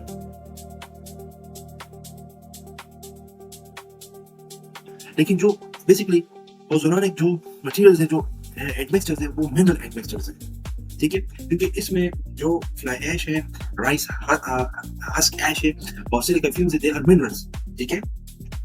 तो basically pozzolanic materials are mineral admixtures. तो क्वेश्चन नंबर 28 की तरफ आते हैं, ठीक है। What are the main purpose of primary advantage of using glass in building? तो बहुत आसान है। ट्रांसपेरेंसी के ग्लास यूज करें तो अगर दीवार है, हर जगह दीवार से ऊपर ही है, पूरा बिल्डिंग एरिया जो है, हर जगह वॉल दीवार, पूरा बिल्डिंग का एरिया है, हर जगह दीवार है और एक छोटी सी खिड़की है, तो ट्रांसपेरेंसी नहीं आएगी, सामने वाली चीज नजर नहीं आएगी, हर जगह बंद हो, ट्रांसपेरेंट होगा कि मैं इस पर्दे को मुझे उस पास नजर आ जाएगा, इसका ट्रांसपेरेंट इन अपीयरेंस, जाहिर सी बात है। तो बिल्डिंग में ग्लास यूज करने का सबसे बड़ा फायदा है कि रोशनी अंदर आने देता है, दिस इज कॉल्ड ट्रांसपेरेंसी, और अपीयरेंस बिल्डिंग को ब्यूटीफुल बनाता है, बिल्डिंग को खूबसूरत बनाता है, इसका अपीयरेंस, ठीक है, इसलिए यूज होता है, ठीक है। तो हाई टेंसाइल स्ट्रेंथ तो स्टील से ज्यादा यूज करने से हाई टेंसाइल स्ट्रेंथ बढ़ता है, ठीक है। तो हाई टेंसाइल स्ट्रेंथ ये तो गलत ऑप्शन है, ठीक है। ग्लास की टेंसाइल स्ट्रेंथ ज्यादा फेमस नहीं होती, ठीक है, ग्लास इजीली क्रैक भी हो सकता है, ग्लास ब्रिटल होता है, लो वेट। ट्रांसपेरेंसी का मतलब है, अगर मैं बेसिकली ट्रांसपेरेंसी की बात कर लूं, ट्रांसपेरेंसी का मतलब है कि आर पार देख सकना, लाइट पास होना, दिस इज कॉल्ड ट्रांसपेरेंसी, ठीक है। और अपीयरेंस का मतलब है ग्लास बिल्डिंग को मॉडर्न बनाता है। पुराने जमाने में सिर्फ दीवारें होती थी बिल्डिंग के एरिया में, हर जगह बंद होता था, तो आजकल अपीयरेंस है मॉडर्न बनाना, अट्रैक्टिव बनाना, स्ट्रेट ऑफ द आर्ट बनाना, खूबसूरत बनाना, स्टाइलिश बनाना, ठीक है। और लो वेट ऑप्शन क्यों गलत है? ग्लास इतना लाइट वेट नहीं होता कंपेयर टू मेनी मटेरियल्स, ठीक है। ग्लास का अच्छा खासा वजन होता है। अगर मैं ग्लास को एल्युमिनियम में भी यूज करूं, उसका अच्छा खासा वजन होता है, तो ये गलत ऑप्शन है, लाइट वेट नहीं होता, ठीक है। हाई कंप्रेसर स्ट्रेंथ, कंक्रीट की कंप्रेसर स्ट्रेंथ ज्यादा होती है, ग्लास की इतनी नहीं होती। ग्लास कंपैरिजन कंप्रेशन हैंडल कर सकता है, बट बिल्डिंग में इसका मेन पर्पस ये नहीं होता, थोड़ा बहुत कर सकता है। तो glass is mainly used for architecture appearance, ठीक है, आर्किटेक्चर अपीयरेंस के लिए यूज करते हैं, ठीक है, ये अपीयरेंस होगा। And lighting which is called transparency. An aggressive marine environment, the most suitable reinforcement is, देखिए अभी यहाँ पे reinforcement की बात हो रही है। मेरीन में चूंकि पानी ज्यादा होता है तो जंग का खतरा बहुत होता है, रस्टिंग का खतरा बहुत होता है, कोरोजन, ठीक है। तो एक माइल्ड स्टील है, एक एल्युमिनियम स्टील है, एक स्टेनलेस स्टील, एक कास्ट आयरन स्टील है, ठीक है। देखिए एक बात तो क्लियर है, मेरीन मीन एनवायरनमेंट मीन समुद्री एनवायरनमेंट, तो समंदर में नमक ज्यादा होता है, ठीक है, इसको साल्ट एनवायरनमेंट भी कह सकते हैं। मेरीन एनवायरनमेंट, समुद्री एनवायरनमेंट में कौन सा रिइंफोर्समेंट, कौन सा सरिया बेहतरीन होता है, वो सुटेबल भी बेहतरीन बेस्ट। तो मरीन एनवायरनमेंट में नमक होता है, मॉइस्चर होता है, क्लोराइड होता है, ठीक है। क्या होता है मरीन एनवायरनमेंट में? साल्ट, ठीक है, ठीक है, मॉइस्चर होता है, ठीक है, नमी होती है मेरीन में, ठीक है, और क्लोराइड्स होता है मेरीन एनवायरनमेंट्स में, ठीक है। This is marine environments. ये तीन एस्पेक्ट्स जो है जो मरीन एनवायरनमेंट्स में होता है, एक ये, दो, तीन, ये तीन एस्पेक्ट्स जो है ये बेसिकली सरिये को जंग लगाती है। It rusts reinforcement, it rusts steel, it coerces steel. So the best option is stainless steel. लेकिन ये तो मैंने सिलेक्ट कर लिया स्टेनलेस स्टील, लेकिन क्यों? इसके पीछे कॉन्सेप्ट क्या है? एग्रेसिव मेरीन एनवायरनमेंट उस एनवायरनमेंट को कहते हैं, एंड इसको पहले डिस्कस करता हूँ। एग्रेसिव मेरीन एनवायरनमेंट को कहते हैं जहाँ पे ये बेसिकली हार्श एनवायरनमेंट होता है, ठीक है, जाहिर सी बात है। जब एग्रेसिव की बात आती है तो हार्श सी एनवायरनमेंट होता है। यहाँ पे साल्टी वाटर होता है, नमकीन पानी, ठीक है, फिर मॉइस्चर होता है, ठीक है, और क्लोराइड्स होते हैं, ठीक है। तो ये सारी चीजें जो है क्या करते हैं, ये तीनों चीजें जो है ये तीनों चीजें जो है कोरोजन कास्ट करते हैं, ठीक है। ये तीनों चीजें कोरोजन कास्ट करते हैं, ठीक है। ऐसा समुद्री माहौल जहाँ नमक और नमी धातु को जल्दी खराब करते हैं, रिइंफोर्समेंट को जल्दी खराब करते हैं।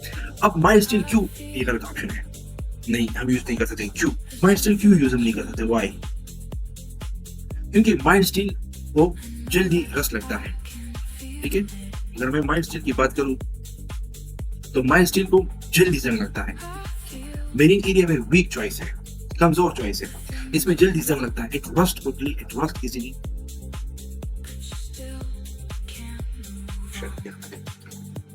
It rust easily, it rust easily, इसमें जल्दी जंग लगता है। एल्युमिनियम क्यों नहीं है? Why not aluminium? ये क्यों गलत ऑप्शन है? एल्युमिनियम क्यों सही चॉइस नहीं है? एल्युमिनियम तो रेजिस्टेंस, कोरोजन, जंग को तो बर्दाश्त करता है, कोरोजन को रेजिस्टेंस देता है, इट रेजिस्ट कोरोजन, लेकिन रिइंफोर्समेंट बार के लिए कॉमन चॉइस नहीं है, ठीक है। स्टील जितनी स्ट्रक्चर स्ट्रेंथ नहीं देता। एल्युमिनियम एक अलग मेटल है और स्टील एक अलग मेटल है,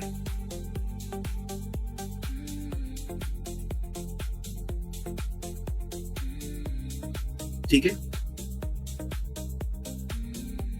स्टील एक अलग मेटल है, आयरन एक अलग मेटल है, और एल्युमिनियम एक अलग मेटल है। इसकी स्ट्रक्चर स्ट्रेंथ स्टील जितनी नहीं होती, and that is a correct option, ठीक है। ये तो है ही करेक्ट ऑप्शन, ठीक है। बाकी कास्ट आयरन क्यों नहीं है, इसके साथ क्या माजरा है? अच्छा, स्टेनलेस स्टील की क्यों? स्टेनलेस स्टील इसलिए क्योंकि ये रस्ट रेजिस्टेंट होता है, क्लोराइड रेजिस्टेंस होता है, ड्यूरेबल होता है, मेरीन स्ट्रक्चर के लिए बेस्ट होता है स्टेनलेस स्टील, ठीक है। कास्ट आयरन क्यों नहीं होता? कास्ट आयरन जो है ये असल में होता है ब्रिटल, इजीली क्रैक कर सकता है, रिइंफोर्समेंट के लिए सुटेबल नहीं है। Steel with chromium added to resistance, stainless steel भी स्टील होता है,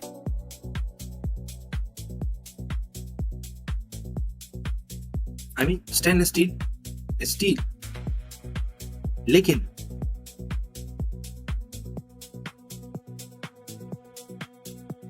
स्टेनलेस स्टील स्टील, लेकिन इसमें क्रोमियम को हम ऐड करते हैं। Steel with chromium added. क्यों chromium? To resist rust, to resist rust, क्योंकि साल्ट होता है, मॉइस्चर होता है, क्लोराइड होता है, हार्श एनवायरनमेंट होता है, तो इससे जरिए को जंग लगता है, स्टील को जंग लगता है। Stainless steel resist chloride induced corrosion in marine conditions. ऐसा स्टील, ऐसा फौलाद जिसमें क्रोमियम शामिल होता है कि जंग ना लगे। स्टेनलेस स्टील की एग्जांपल है सी ब्रिजेस, समुद्र में जो ब्रिज होता है स्टेनलेस स्टील होता है, पोर्ट्स बनता है, गांव में जो होते हैं, डॉक्स में जो होते हैं, साहिली समुद्र इलाके में कोस्टल बिल्डिंग्स जो होते हैं, ऑफशोर स्ट्रक्चर होते हैं, ये सारे स्टेनलेस स्टील है। ठीक है। क्लोराइड इंड्यूस कोरोजन किसे कहते हैं? What is chloride induced corrosion? ये सी वाटर में क्लोराइड साल्ट्स होता है, तो ये ऑर्डिनरी स्टील को जंग लगाता है, कमजोर कर देता है। ठीक है, तो इसको कहते हैं chloride induced corrosion. Stainless steel chloride को रेजिस्ट करता है। तो क्वेश्चन है कि यूनिट वेट जो है वो स्ट्रक्चर स्टील कितना है, यानी 1 क्यूबिक मीटर स्टील का वेट कितना है स्ट्रक्चर स्टील में?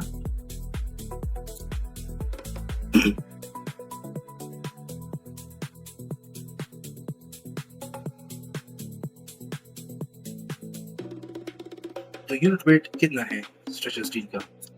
ठीक है, तो यूनिट वेट में weight per unit volume,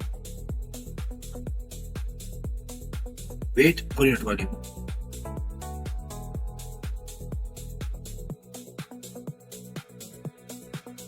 weight per unit volume। तो अब देखिए, तो ये बेसिकली क्या है? This is called unit weight.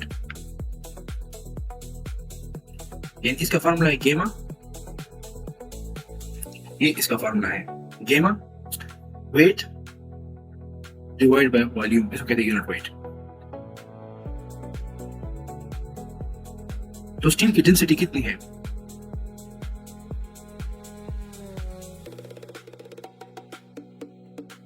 Steel की डेंसिटी जो है वो है, स्टील की डेंसिटी जो है वो है 7850 किलोग्राम पर क्यूबिक मीटर। ठीक है,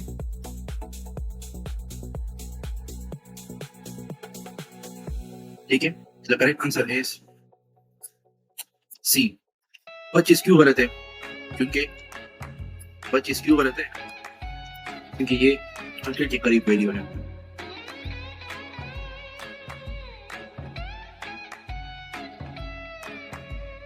किलोलीटर। स्टील इतना हल्का नहीं होता, 35 भी गलत है।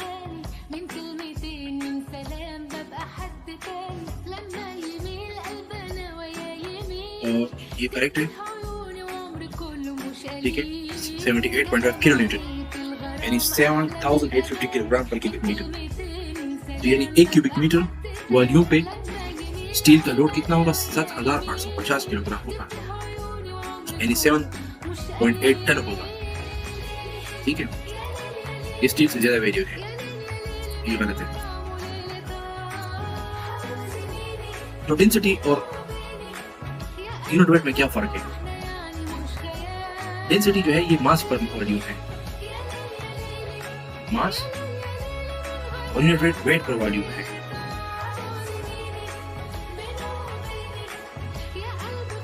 और वेट बराबर W is equal to mg, यानी मास के साथ एक्सेलरेशन ड्यू टू ग्रेविटी हम मल्टीप्लाई कर ले तो ये वेट बन जाता है। और quantity of matter contained in body is called mass. तो इन्होंने स्टील डेंसिटी ली है ना, तो क्या मतलब डेंसिटी यूनिट वेट के बराबर है?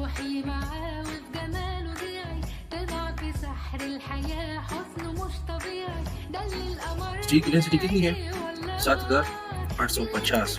तो ये तो मास है ना स्टील का, जो 1 क्यूबिक मीटर वॉल्यूम पे लग रहा है। तो इसको वेट पे कन्वर्ट करने के लिए 9.81 से मल्टीप्लाई कर दो,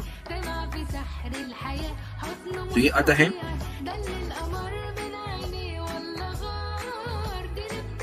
10,000।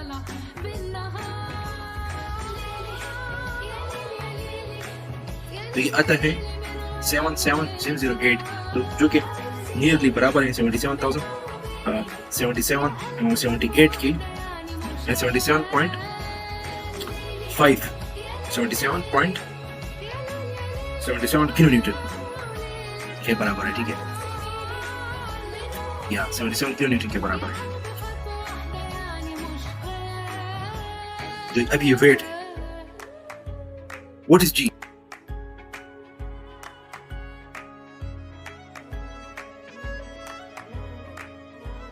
असल में जी जो है ना वो 9.8 में बराबर है, लेकिन इंजीनियरिंग में समटाइम इसको 10 मीटर पर सेकंड स्क्वायर भी लेते हैं इंस्टेड ऑफ 9.8 स्क्वायर, तो इसलिए 7,850 के साथ 10 मल्टीप्लाई किया तो ये 78,500 न्यूटन बनता है इंस्टेड ऑफ 77,008 न्यूटन, जो कि 77 किलो न्यूटन के बराबर है, 78.5 किलो न्यूटन के बराबर है। That is why. और जी जो है इट्स रिलेटेड टू ग्रेविटी है, मतलब it convert mass into wait, ये मास को वेट में कन्वर्ट करती है, और इसकी वजह से तो हम हर एक चीज जमीन की तरफ आ रही है, ठीक है। Mass is amount of matter और weight is force due to gravity. Weight क्या है? ये वेट फोर्स है ग्रेविटी की वजह से, जमीन हर एक चीज अपनी तरफ खींचती है, ठीक है। और जी रिलेटेड टू ग्रेविटी है। तो एक क्यूबिक मीटर स्टील जो है उसका मास 7,850 किलोग्राम है। टू फाइंड वेट तो इसको 9.8 से मल्टीप्लाई कर लो, because gravity pull the mass downward. ये इस रिलेटेड टू ग्रेविटी है, इसकी वजह से तो बॉडीज जमीन की जो ग्रेविटी है बॉडीज को नीचे अपनी तरफ सेंटर की तरफ लाती है, ठीक है। इसको जमीन की कशिश शकल भी कहते हैं। Because if the earth pulls every object towards its center, then that pulling force is called weight, ठीक है। और ये वेट किस वजह से आता है? जी की वजह से आता है।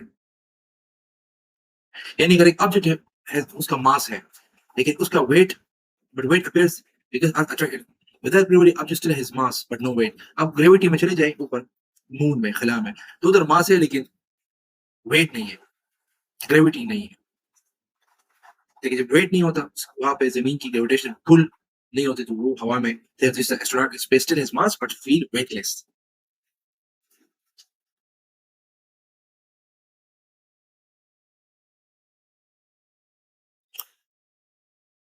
शुक्र अल्हम्दुलिल्लाह।